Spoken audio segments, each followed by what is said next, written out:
Christmas ornaments, Rudolph bauble. Hi everyone, it's Creative Mom from 123 Kids Fun channel. Today I'm going to show you how to make Rudolph bauble.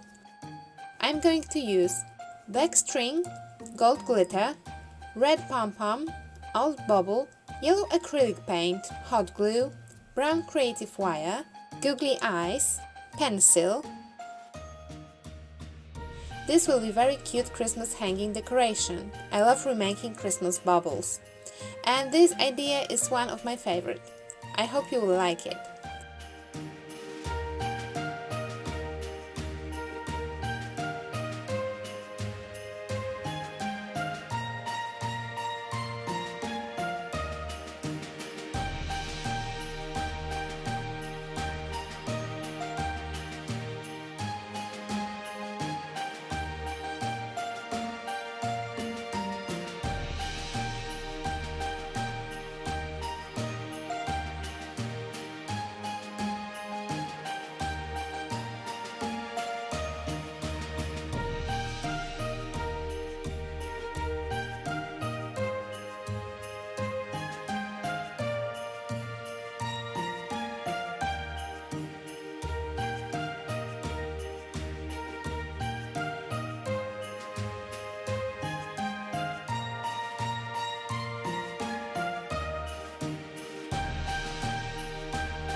If you want to see more ideas for simple ornaments or Christmas decorations, subscribe to my channel and watch all my videos. See you soon!